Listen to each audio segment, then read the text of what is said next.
Well, during the most exciting moments of their young lives so far. We've all been there. But I think that, Toller, the excitement tonight with the men will be just as great. Well, Ted, I think is probably an understatement. I know it is going to be electric. And in the same way that Isabelle Brasseur and Lloyd Eisler in the pairs threw us into a magic dimension, I think that the fight between Kurt Browning and Victor Petrenko for gold is going to be putting us on the moon. On the moon, indeed. Well, the men are on the ice, and our first skater is Michael Slipchuk, skating for Canada.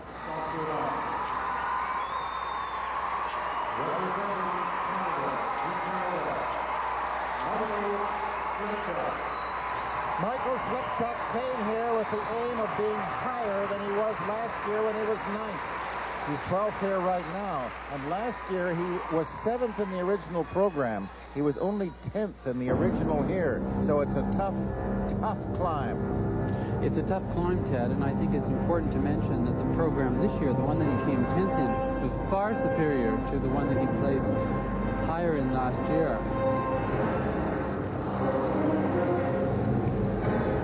An unfortunate start. He's skating right after two skaters who had terrible performances.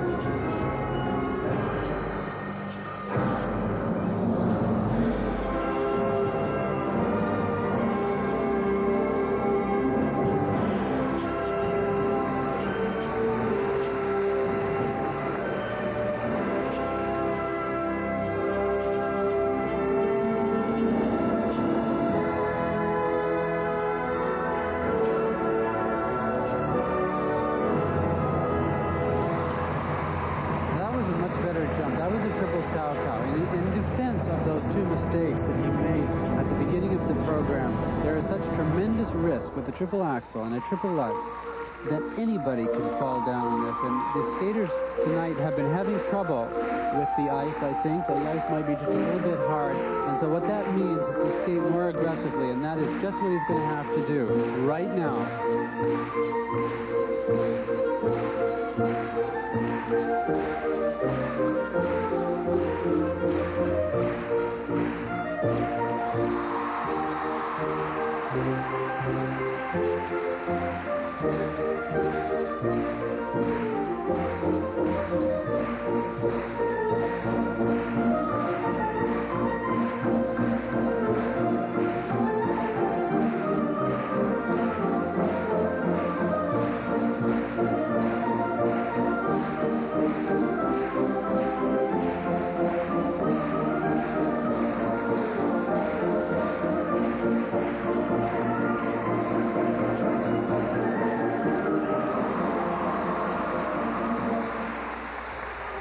The problem with the long program, and it's a problem that he certainly would be thinking about right now, is whether or not he would be able to insert the triple Lutz or the triple axel again. Now, that is difficult. Kurt Browning did it in the short program, but you must remember this is a much longer program, and endurance is the #1 battle that you have to fight here. So as long as he waits, it becomes more and more difficult, and the possibility of a fall is also there. That was much better. You see, he's becoming much more aggressive. But tonight, I would suggest play it safe and don't put in a triple Lutz or a triple axel. Too difficult.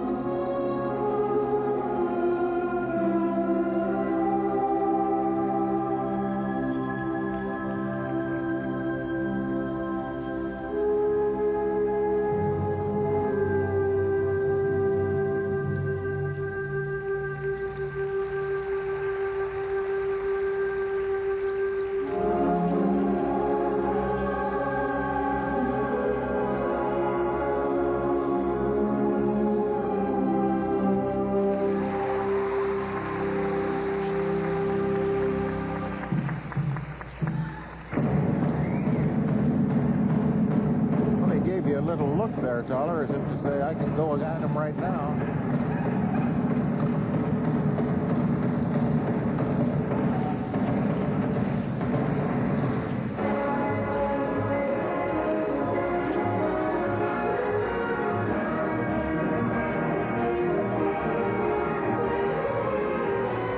This was the same spin that I had mentioned in the original program.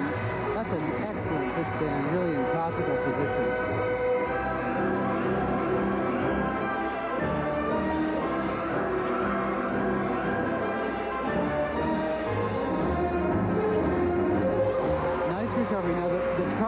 that jump. Yes, it was well done. The exit of the jump was a little bit shaky. The program was not strong, it was weak, but he's certainly to be commended for recovering after those two major falls at the beginning of the problem. Can't get really high marks here. I guess the triumph here was a personal one, and that was that he was able to pull himself together and skate well right up until the end of the program. And we'll be back in a moment to see what his marks are. Slipchuk, and as you can see, the first three judges made him pay for the problems that he had with the 4.9s up to a couple of 5.4s with his first group of marks, 5.1 and 5.0 again from the Italian judge. Not that we're picking on the Italian judge, but we've been paying some attention to her marks. And the second set, still the 5.3s. Well, he does not have any first place marks at the present time. And sitting right behind Paul Wiley, but remember that the 10 top skaters are still to come.